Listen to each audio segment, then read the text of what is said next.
Alors, alors. On va aborder donc ce témoignage. Merci à toi, cher Oleg. Donc, c'est un témoignage de Team B. Team B. Merci à toi, cher Oleg. Chapeau bas pour ton travail. Sache que j'ai transféré les 3 € par mois que je donnais précédemment à Nurea TV. Désormais, c'est direction l'Esprit Viking. Le contenu y est plus authentique. Merci Team B. Effectivement, je suis assez d'accord avec toi. Mais tu sais, on va pas s'en prendre entre guillemets à ce média-là particulièrement. Globalement, en fait, on va plutôt parler globalement des médias en fait, du monde des mystères, des médias en fait de l'alternative sur Internet qui remplissent un vide laissé par la censure des très grands médias, des mainstream quoi. Parce qu'effectivement, il y a tellement de censure, on est tellement dans un état soviétique que il y a plein de choses qui ne sont pas abordées, et donc ça laisse de la place pour Internet. Très bien. Donc il y en a beaucoup qui du coup prennent cette place, et on attend d'eux effectivement qui disent tout ce qu'on puisse parler des sujets qui ne sont pas dévoilés dans les grands médias. Mais en fait, on s'aperçoit que eux aussi, d'une certaine façon, censurent. Eux aussi censurent par omission, ou pire par détournement. C'est-à-dire ils vont faire semblant de parler du sujet, mais en fait, ils vont l'usurper. Ils vont décrire Hyperborée avec Blavatsky, ce qui est vraiment un scandale en fait. Mais ça peut être qu'un scandale que quand on sait ce que c'est vraiment, évidemment. Que quand au départ on ne sait pas, on peut sortir n'importe quoi, les gens vont manger quoi. Bref, en fait, de manière générale, le problème c'est qu'ils sont politiquement corrects. La plupart veulent être politiquement corrects, parce qu'ils ne veulent pas d'ennui, et parce que certains espèrent sans doute être ensuite récupérés peut-être dans des plus grands médias. Ils espèrent peut-être vendre des livres dans des grandes librairies. Ils espèrent faire du chiffre. Ils sont carriéristes en fait. Il y en a beaucoup, ils arrivent là-dedans, ils sont carriéristes. Ils ne font pas ça parce que ça les rend malades le mensonge. Ils ne font pas ça parce qu'ils ont envie de faire quelque chose de beau, de vertical. Non, ils font ça parce qu'il y a une niche, il y a une place de libre. Ils ont foiré leur projet de faire présentateur télé, star ou je sais pas quoi. Du coup, ils vont là-dedans parce qu'en fait, il y a de la place. Il y en a plein des exemples. Il y a aussi un rappeur raté. Il l'a avoué d'ailleurs qu'il avait fait ce qu'il a fait dans l'alternative Internet pour ces raisons-là. Donc vous voyez qu'en fait, tout le monde n'est pas un idéaliste. Tout le monde ne se bat pas pour la justice et la vérité. Malheureusement, il y en a beaucoup qui en fait feignent la résistance. Et voilà. Alors, le problème du politiquement correct, en fait, moi ce qui me pose problème avec ces gens-là, pas de façon directe, comme je l'ai dit, il faut réfléchir de façon globale. Ce qui me gêne, c'est que moi, on me censure évidemment. Il n'y a aucun vrai média qui m'a reçu pour aborder tous les sujets que j'aborde sur ma... Enfin, tous les sujets principaux que j'aborde sur ma chaîne. L'Hyperborée, les civilisations anciennes, le Nord, etc. Tout ça, on ne m'a jamais invité là-dessus. Parce que je suis censuré. Pourquoi ? On me reproche que soi-disant certaines de mes idées seraient connotées, qu'il y aurait une connotation à certaines idées.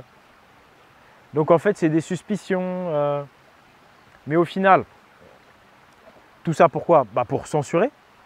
Donc pour ne pas aborder le sujet de façon honnête. Et finalement, alors ce qu'on me reproche dans tout ça, c'est que je ferais de la politique aussi.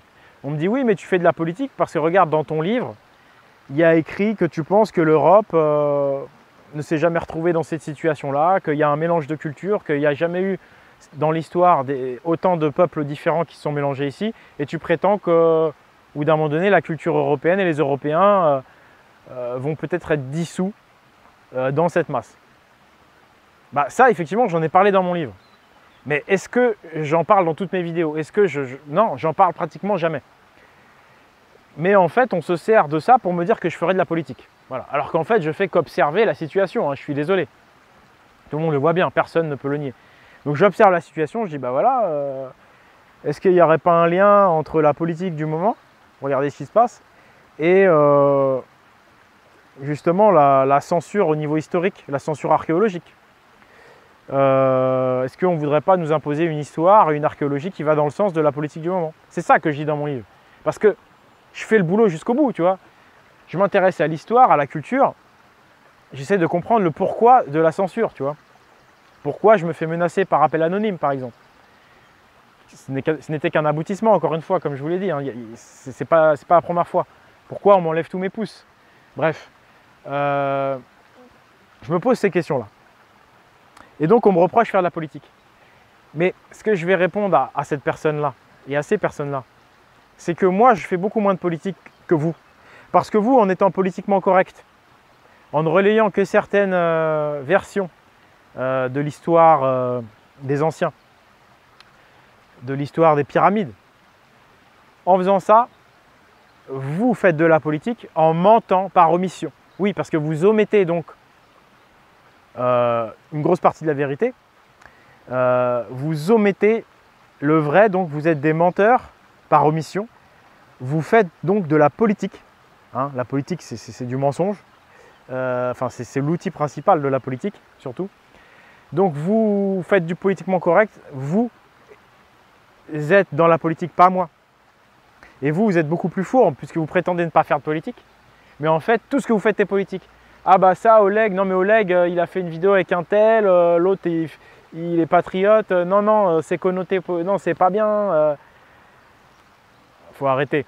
Après, on m'a connoté nazi, là. Ça c'est des accusations complètement bidons, en fait. C'est là où on voit qu'ils n'ont vraiment rien à dire face à la vérité.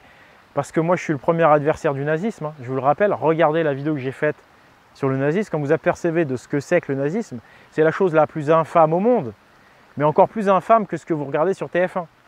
C'est-à-dire que ce qu'ils ont fait, et surtout ce qu'ils en font aujourd'hui, c'est-à-dire faire croire que le nazisme, c'est quelque chose qui viendrait de l'idéologie de Thulé, de l'idéologie de l'hyperborée, qui serait liée à l'Atlantide et tout ça, c'est complètement faux. Les nazis au contraire, ils ont lutté contre ça. Hitler l'a dit plus d'une fois. Hitler a toujours nié les anciennes civilisations. Il s'est battu contre ça. Il a persécuté ceux qui revenaient à la tradition d'Odin. Ça, il faut le savoir.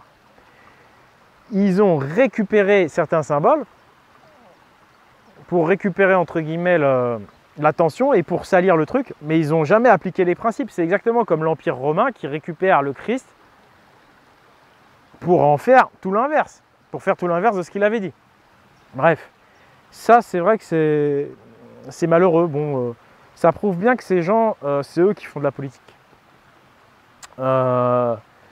Donc ouais, quand tu arrives sur ce terrain, il faut que tu sois animé par des principes de verticalité, il faut que tu sois un idéaliste, il faut que tu cherches la justice, la vérité, parce qu'il faut être prêt à se faire diffamer, comme je le suis. Il faut être prêt à se faire attaquer, menacer.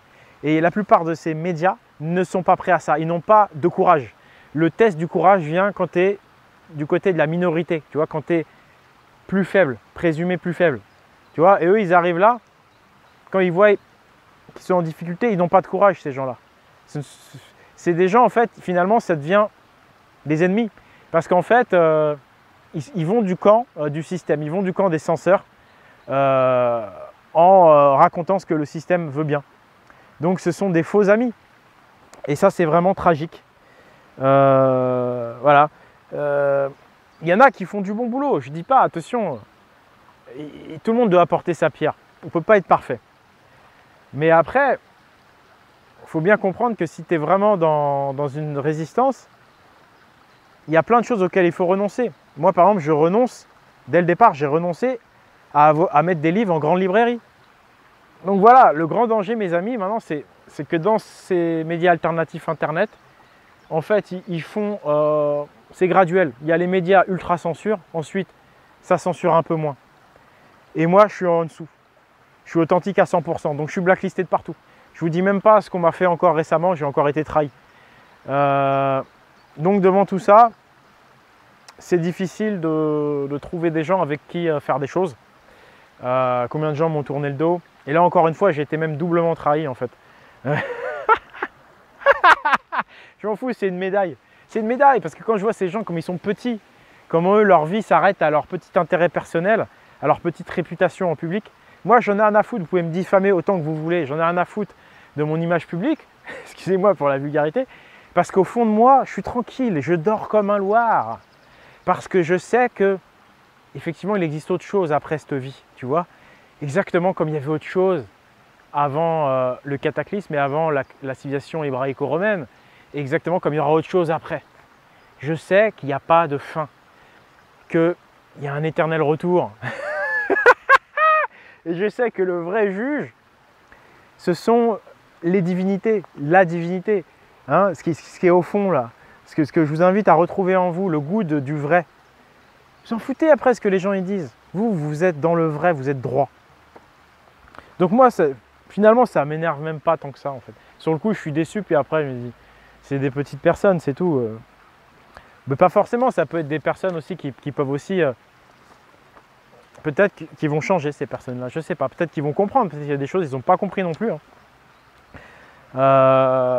Parce qu'on est face à des gens organisés, hein, ils sont nombreux à vouloir faire de l'argent, à protéger ce système. Hein. Je vous rappelle que il y a de l'argent public qui finance des trolls sur internet qui sont là pour casser tous les gens qui disent la vérité. Regardez Defecator, le gars il est masqué, vous avez vu le niveau des vidéos, il a des moyens, il a énormément d'argent, on voit qu'il a l'argent public pour casser les gens qui disent du vrai. Donc tiens, d'ailleurs j'attends la vidéo de Defecator contre moi, il n'y a pas de problème. Non mais à partir du moment où tu es droit dans tes baskets et que tu as décidé voilà, d'aller jusqu'au bout comme moi, bah, tu n'en as plus rien à faire des gens. Au contraire, moi je les attends. Ils ne parlent pas de tout ça parce qu'ils savent très bien que face à la vérité, ils vont être mal à l'aise, très mal à l'aise. Donc ils préfèrent étouffer, censurer, voilà, dire que ça ne fait pas partie de leurs valeurs.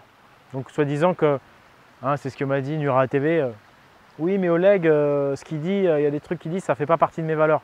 Donc en gros, voilà, les cataclysmes d'il y a 3200 ans, c'est pas tes valeurs. Quel est le rapport entre les valeurs et... Oui, mais ce que tu dis sur les mélanges culturels en Europe, l'apport massif d'immigrants en Europe, ça aussi c'est une question de valeur, de dire ce que l'on voit, c'est pas de tes valeurs de dire ce que tu vois en fait. Tu vois là, il y a un bourdon, si je dis qu'il y a un bourdon, ça y est, oh non, raciste. Non, ça va, les bourdons, on a le droit de le dire. Il y en a un. Non, mais vous êtes complètement fous. Vous êtes des complices du système et c'est très grave ce que vous faites.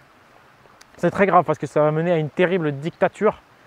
Ça va pas le faire. Bon, bref. Oui, parce qu'il y a eu aussi l'affaire de l'auteur devenu triste. Hein, la triste affaire. Bon, j'espère que c'est parce qu'il a été influencé. Ouais, quelqu'un qui s'est un peu retourné contre moi. Bon, pour l'instant, c'est pas trop méchant. Enfin, je me suis quand même fait insulter d'imposteur. Soi-disant que je fais des reflets néo-nazis. Bon, après, il a avoué qu'il n'avait pas vu mes vidéos, que c'est quelqu'un d'autre qui lui avait dit, quelqu'un qui préférait garder l'anonymat. Vous voyez ce que je veux dire? Donc, quand je vous dis qu'il y a une présence derrière qui ne donne pas son nom, qui influence, elle est là. Donc, je présume qu'il a dû être influencé. Voilà, je ne souhaite pas relancer cette affaire. Si ça en reste là, c'est comme ça et puis c'est tout. Ces gens... voilà, ces gens sont très forts en manipulation, mais ouais, c'est triste. Et du coup, c'est difficile parce que même plein de gens que je vois, des gens intéressants avec qui j'ai discuté, ils ne sont pas prêts à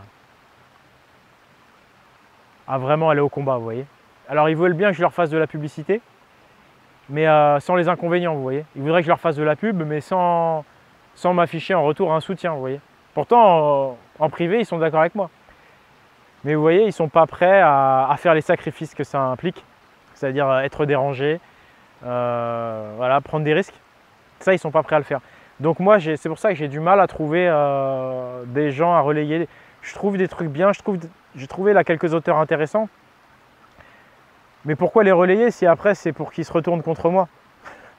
voyez ce que je veux dire là, ce qui m'est arrivé, c'est quand même un auteur, je lui ai fait quand même une énorme publicité et derrière, vous voyez ce qui s'est passé. Donc, bah oui, parce que le système, à un moment donné, il sera obligé de récupérer le truc. L'hyperborée, il va être obligé de le récupérer. La tradition nordique, les Celtes, tout ça. Donc ils vont prendre un mec qui sera politiquement correct, qui va prendre l'apparence, mais qui ne va pas dire le vrai. Et c'est pour ça que voilà, moi je suis désolé, mais là je ne vais pas faire la promotion de beaucoup de livres dans cette émission, parce que voilà, j'en ai un peu ras-le-bol aussi de me la faire, qu'on me la mette dans le dos, la quenelle. Donc si vous voulez que je fasse de la pub, la moindre des choses c'est voilà, c'est d'assumer jusqu'au bout, d'accord? Parce que remettre en avant cette tradition celto-nordique, ça coûte cher, ça m'a coûté très cher. Et donc il est hors de question que vous en profitiez et que vous vous rentiez comme ça et que vous profitiez de la situation sans prendre de risques. Et surtout le pire, à la limite, moi je m'en fous de faire plaisir à des gens du moment qu'ils ne me nuisent pas. Et quand je dis qu'ils ne me nuisent pas, du moment qu'ils ne nuisent pas à l'authenticité de notre tradition et de notre passé. Mais c'est que j'ai bien peur que ces gens vont faire encore une fois du politiquement correct pour passer dans les grands médias, pour pouvoir justement faire des dédicaces dans les grandes librairies et au final pas dire la vérité. Et ce sera la pire des choses qui puisse nous arriver. Ce sera le travestissement de notre tradition, comme ils ont travesti le message christique, comme ils travestissent tout. Donc voilà, c'est comme ça. Mais j'ai quand même trouvé des choses intéressantes à promouvoir en termes donc de culture hyperboréenne. Alors, ça va être un film qui s'appelle The Pagan King, donc le roi païen. C'est un DVD, c'est un film, il me semble, Europe de l'Est, Lituanie ou Finlande. Et c'est bien, c'est un bon film parce qu'on voit bien que le christianisme, lorsqu'il arrive en Europe, en fait, c'est pas un christianisme de Jésus-Christ, entre guillemets, dans le sens authentique, c'est-à-dire l'élévation, etc. C'est vraiment la religion, quoi. C'est vraiment à visée politique, commerciale, que les gens veulent imposer la religion chrétienne. À aucun moment, c'est vraiment pour faire du bien aux autres, c'est pas vrai. C'est purement politique, c'est la vision du monde nouvelle qui va avec la nouvelle société féodale, fait de rapports de force, fait aussi de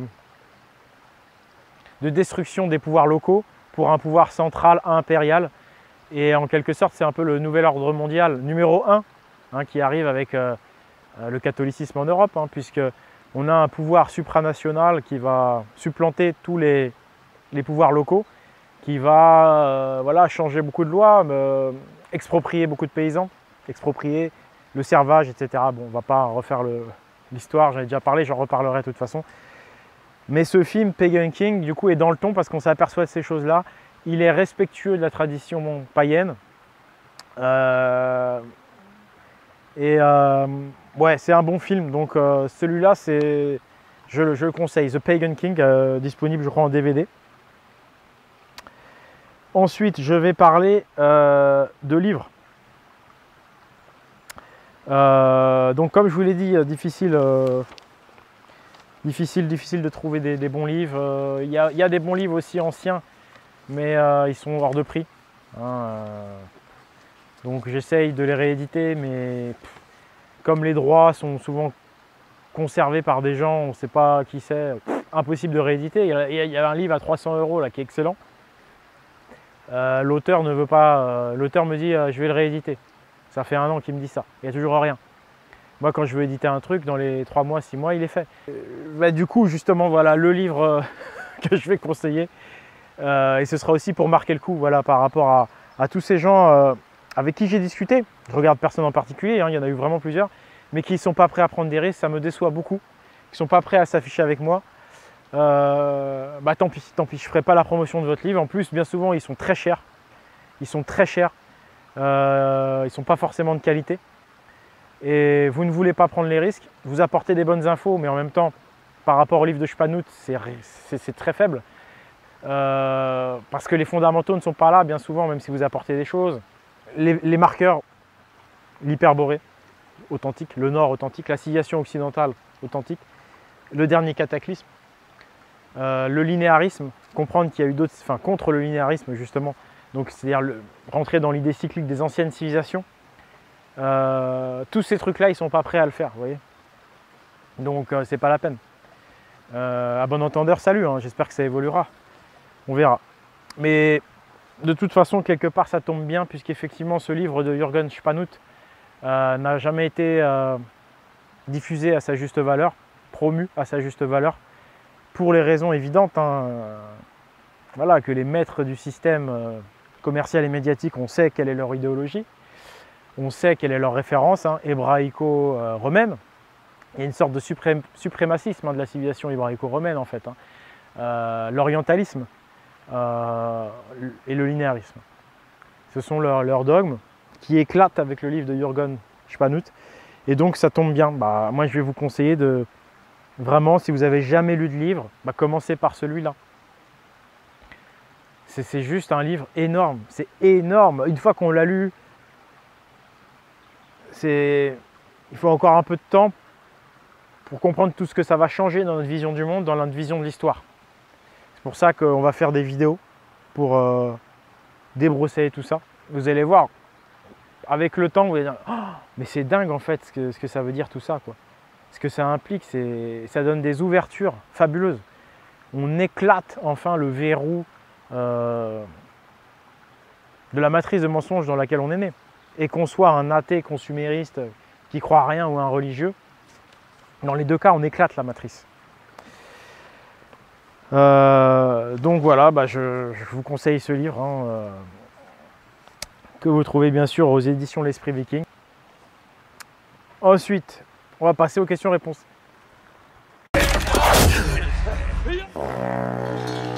Bon, chers amis, dernière partie de la vidéo, le question-réponse. On commence par un collègue à Oleg, Nikolai Igorevitch Volkov. Salut. Suite au déluge engloutissant l'Atlantide, a-t-on des traces de survivants atlantes? Y aurait-il eu des refuges à travers le monde? Alors, bah, j'ai envie de te dire, moi personnellement, ce que je pense, c'est que oui, bien sûr, il y a eu des survivants, puisque en fait, sinon on serait pas né, quoi. On serait mort. Pour moi, hein, l'Atlantide, c'est ni plus ni moins que la dernière civilisation. Alors c'est devenu un peu mystique, tout simplement parce que bah, elle est niée, tu l'as bien vu, tout est nié. Hein. L'ancienne civilisation est complètement niée. Donc dès qu'on parle d'Atlantide, on essaye de nous envoyer dans des trucs mystico-religieux, des trucs bizarres, Blavatsky et compagnie. Mais quand on parle d'Atlante, il ne faut pas s'imaginer un être complètement différent de nous. Après, il est possible que dans ces temps-là, il y avait des êtres un peu différents, je ne sais pas, mais je ne ferme pas la porte non plus. Mais en gros, évidemment qu'il y a eu des survivants puisqu'on en est issu. S'il y aurait eu des refuges, bah oui, je pense aussi, mais pas beaucoup. Hein. Peut-on faire lien entre Atlante et Basque? Ce peuple qui semble bien différent de ses voisins, tant par la langue que par la culture. Oui, oui, oui, puisque les Basques, effectivement, comme tout, en fait, tous les peuples, alors là, c'est entre guillemets un petit scoop, parce que ça me fait rire, tous les gens qui reviennent à leur tradition ancienne, ancestrale, tous, ils tombent sur l'Atlantide, tous, ils tombent sur des trucs hyper anciens, tous, ils ont l'impression d'avoir tout créé. Tous, ils deviennent un peu, c'est génial, c'est nous qu'on a tout inventé, c'est les Basques qui ont tout inventé. Non, c'est les Kémites, non, c'est les Hellènes. Non, nous, les Berbères, c'est nous qui avons fait les pyramides.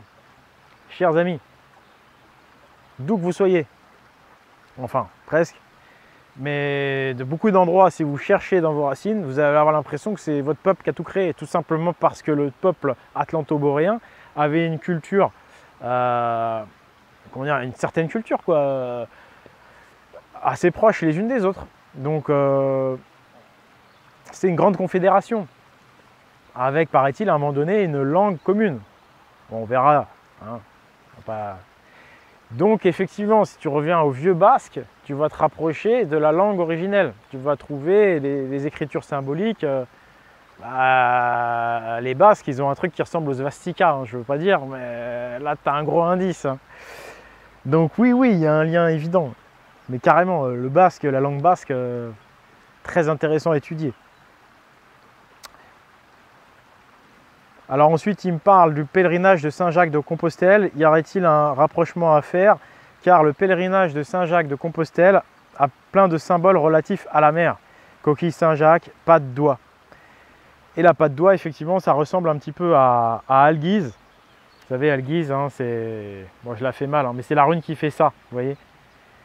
C'est la 15e rune, là. Effectivement, ça peut être une patte d'oie. La coquille Saint-Jacques. Ben écoute, tout ce qui est très ancien a duré dans le temps et dans la tradition chrétienne, il y a des choses anciennes, dites païennes, qui ont survécu, qui ont été revêties d'un vernis chrétien, qui ont été parfois complètement détruites et détournées de leur sens, mais il y a des choses qui sont restées. Le pèlerinage de Saint-Jacques de Compostelle, je pense que c'est tout simplement une retraite initiatique dans le but d'élever que devaient faire probablement les anciens Atlantes.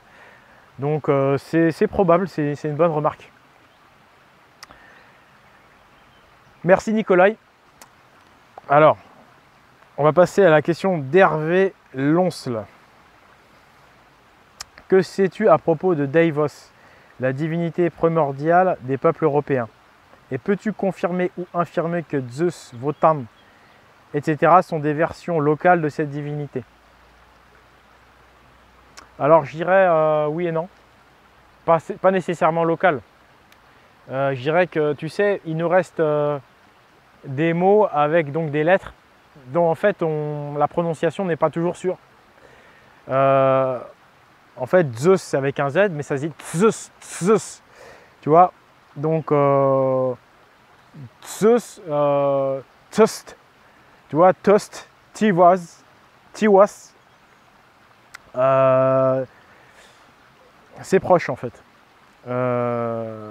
Ton Deivos, ça fait presque Deus, Zeus. Zeus, ça peut se dire Zeus aussi. Tiwas, Tiwas, tu vois, c'est la rune qu'on peut dire Tivaz, hein, mais c'est peut-être Tiwas, tu vois. Chusto, Chusto, c'est, paraît-il, d'après Tacite, le grand ancêtre de tous les peuplades germaniques. Et tu le retrouves dans Tuesday, le mardi anglais, Tuesday. Tust, tutatis, tutatis. Tuta, la Tuta, c'est la tribu. Hein. Tuta des Dana. Tuta, ça vient de Tust, de Tusto. Et Ati, en vieux norrois, ça veut dire père. Donc Tutati, finalement, Tutates ou Tutatis, je ne sais pas quelle est la meilleure prononciation, parce qu'en fait, comme je te disais, déjà les anciens n'avaient pas du tout les mêmes conventions d'écriture que nous. Quand on écrit Tutatis ou Tutates ou Tivaz, on écrit avec nos lettres à nous, mais il aurait fallu une écriture phonétique, être sûr de la prononciation. Mais c'est vrai que quand tu regardes ton Deivos, que tu prends Tiwas, Tivaz, Tut, Tuesday, Tutates et compagnie, Tur, le roi Arthur, le roi ours. Parce que je rappelle que Tyr, en fait, le dieu Tyr, ça se dit Tur. Donc tout ça, je pense qu'effectivement, il y avait une langue mère et qu'après, avec les siècles, ça s'est peut-être déformé un peu la prononciation. Mais finalement, ces manières d'écrire différentes reflètent, à mon avis, une origine commune. Alors, il a beaucoup de questions.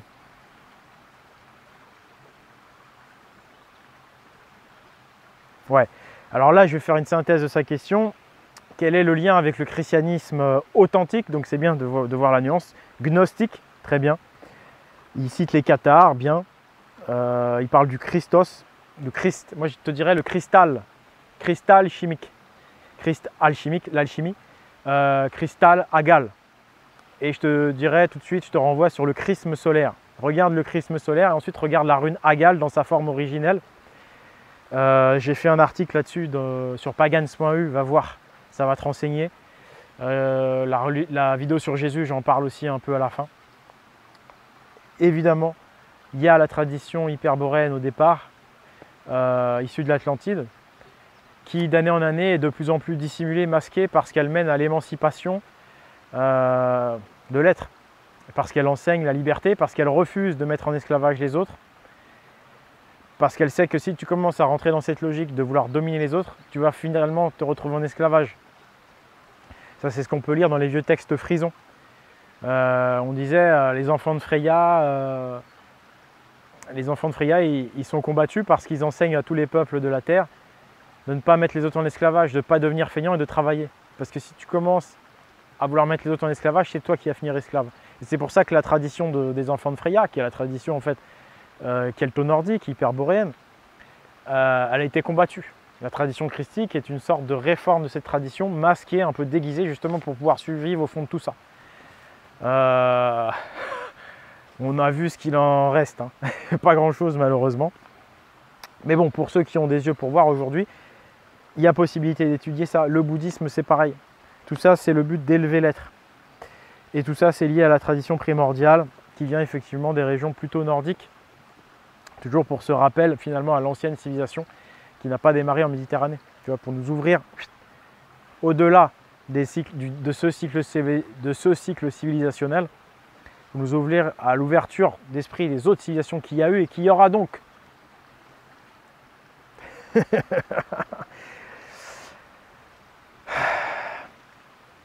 Question suivante, merci Hervé. Guillaume Labesse. Les géants ont-ils existé? Alors, géant, c'est l'anagramme de ange. Géant, ange. Ce sont avant tout des gens grands par leur être, par leur âme. C'est ce que je crois. Après, en termes de taille, il est fort probable aussi qu'ils étaient plus grands. Ça, c'est tout à fait probable. Après, au niveau des squelettes qu'on retrouve ou des bracelets de taille immense, j'ai peur qu'il y a beaucoup d'exagération sur les bracelets, hein. Ouais, et j'ai peur que pour vendre les places du musée, si tu fais des bracelets géants, ça fait venir les gens, quoi, tu vois. J'ai peur qu'il y ait beaucoup d'exagération là-dessus. Cependant, il est possible que des humains étaient plus grands avant, tout à fait probable. De même que je rappelle que les gens du Nord sont grands, un aparté, comparativement aux Asiatiques, par exemple. Donc si tu as des gens du Nord qui voient pour la première fois des Asiatiques, ils peuvent paraître géants. C'est un exemple, c'est des pistes.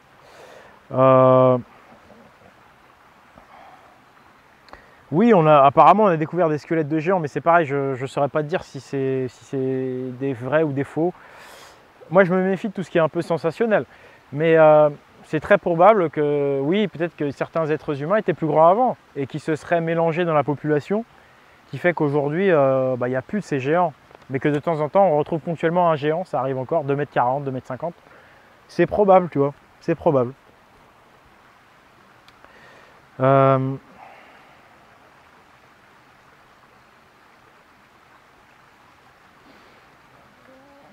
Voilà, globalement, c'est mon opinion par rapport aux géants. Donc, je reste ouvert à ça, ouais, c'est fort probable. Mais après, pas rentrer non plus peut-être dans les excès.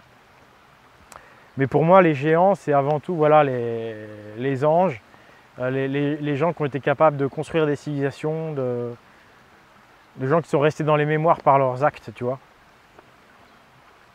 Et après, dans la mythologie nordique, c'est encore autre chose, les géants. Donc tu vois, on n'a pas fini. Ensuite, une question de Tekum C. Tekawana. Une question intéressante sur les Spartiates. Les Spartiates sont très décriés. S'il te plaît, Oleg, pourrais-tu débroussailler ce sujet pour nous et pour battre en brèche une bonne fois pour toutes les trop nombreux préjugés sur ce peuple? Merci d'avance, libre païen.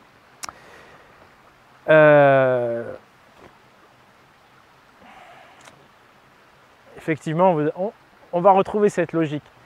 Les Spartiates sont effectivement très décriés parce qu'ils ont eu beaucoup de médiatisation avec le film 300 et qui veulent surtout pas qu'on s'identifie à des gens droits, vertueux, virils.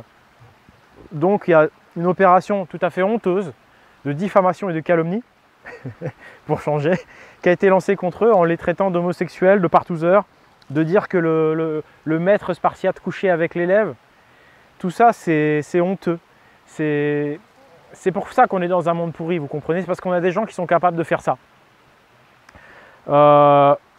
Mais finalement, vous voyez pourquoi moi aussi je suis diffamé, pourquoi Grimaud est diffamé. Vous comprenez pourquoi on est dans cette merde, quoi. C'est parce qu'il y a des gens qui sont capables de faire ça, qui passent leur temps à faire ça.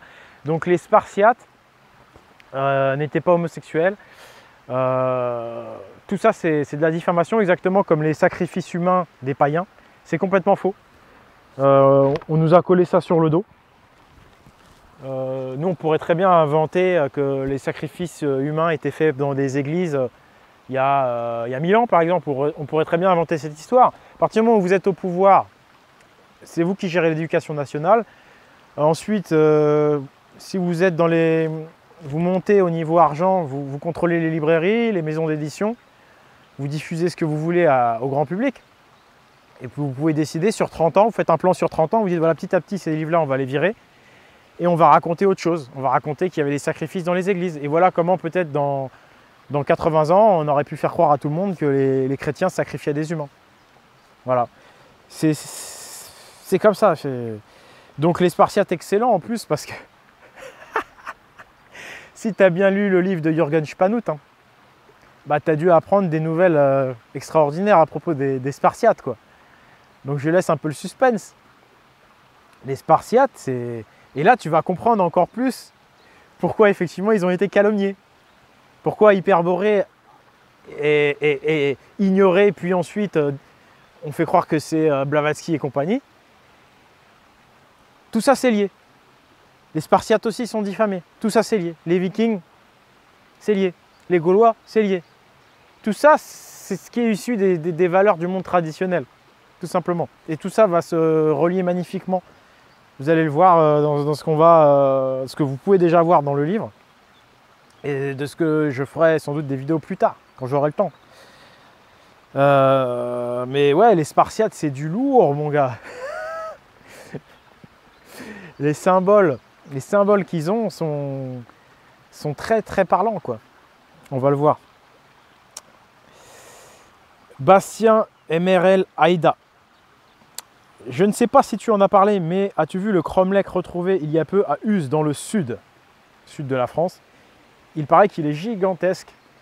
Bah écoute Bastien, j'avais pas eu le temps de voir, c'est toi qui m'as en fait donné l'info, entre guillemets. J'ai regardé un petit peu, je ne savais pas du coup, hein. Effectivement c'est très grand, bah, y en a énormément, hein. Je pense qu'il y en a même encore plein d'autres. Donc je ne peux pas t'en dire plus, hein. C'est toujours pareil, on va voir qui va étudier ça, hein. S'il refile ça à Moshe, on va pas encore apprendre grand chose. Question suivante, Daniel Schmutz. Sommes-nous à un tournant pour notre civilisation? Car à la précession des équinoxes, normalement, bon, elle est mal formulée, déroule un cataclysme destructeur de civilisation. Donc il dit que la précession des équinoxes devrait nous amener à un cataclysme, à une nouvelle destruction, en fait à un nouveau Ragnarok, hein, comme il y a 3200 ans. Bah, j'ai envie de te dire, en est-on sûr? Oui, au niveau précession des équinoxes, on rentre dans un nouveau cycle, mais est-ce que forcément il va y avoir un cataclysme? Alors comme j'en ai parlé dans ma première vidéo de la série Real History, regardez les cataclysmes expliqués par l'astronomie, comme je le dis bien, c'est fort probable, enfin c'est assez probable, parce qu'effectivement on va rentrer dans un... On va avoir fait la moitié d'un cycle de 25 000 ans, d'un cycle solaire, donc il est probable que les anciens veulent nous signifier quelque chose par rapport à ça. Est-ce que c'est simplement pour nous informer qu'il y a des cycles, que le soleil se déplace dans la galaxie, ou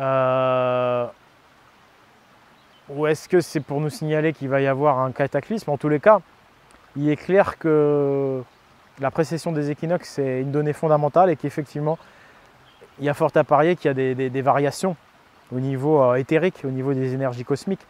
Mais alors après, sincèrement, moi je veux pas raconter de bêtises, donc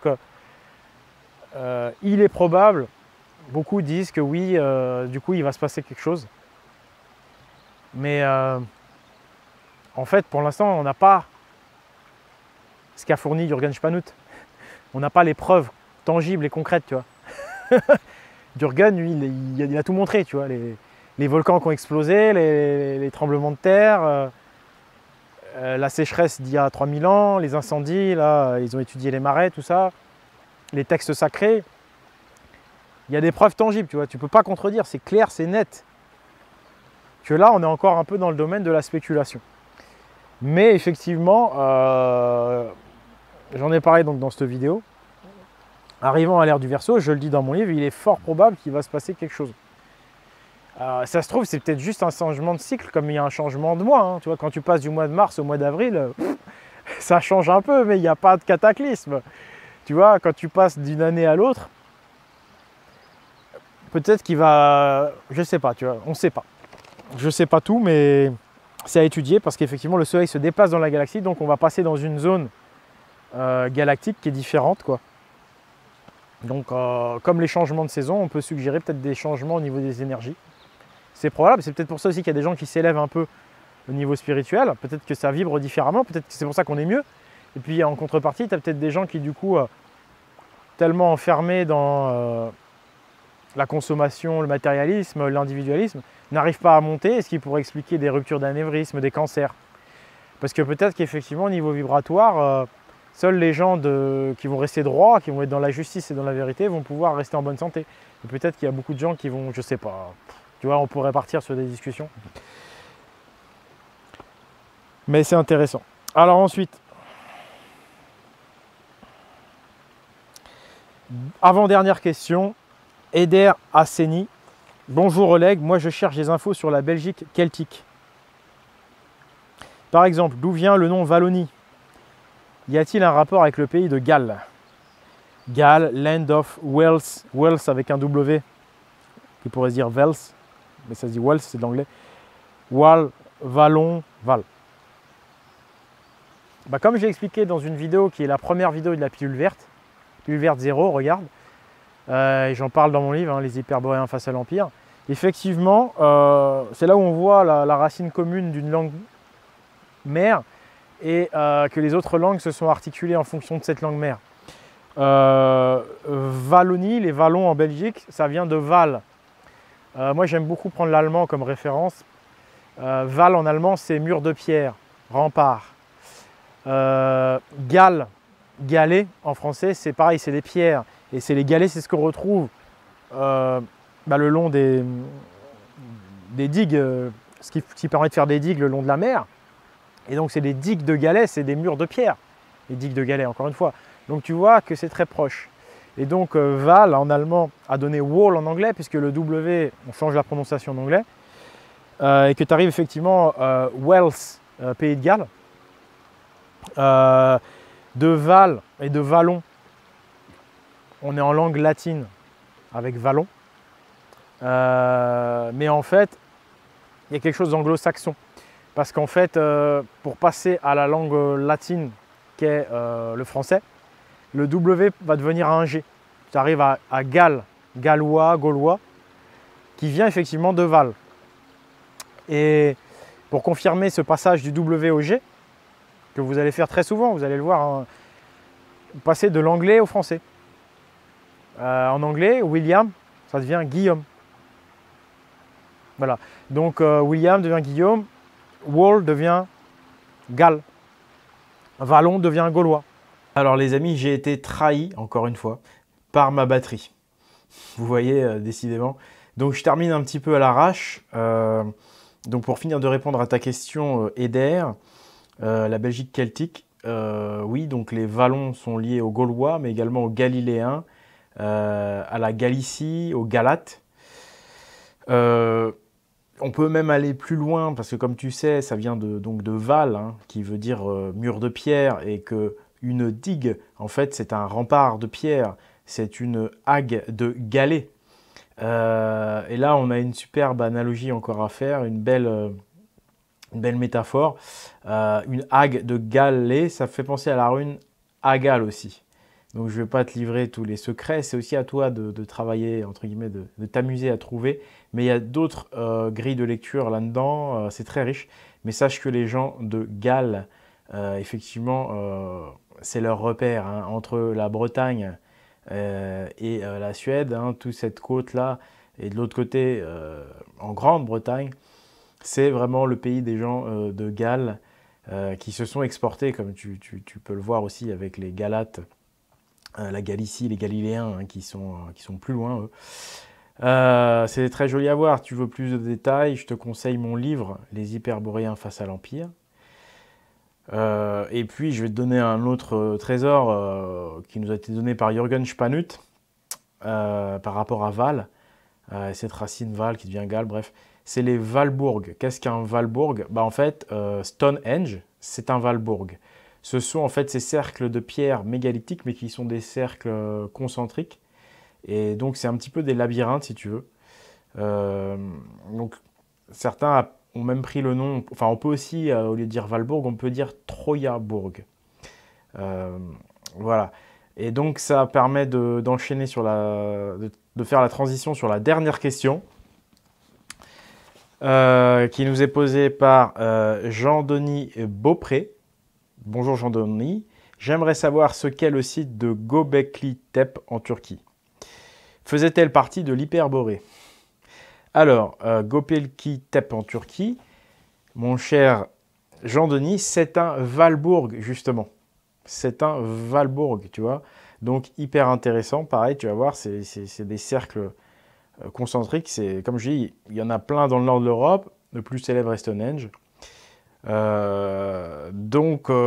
Écoute, il y a fort à parier que ça fait partie de la même culture de bâtisseurs.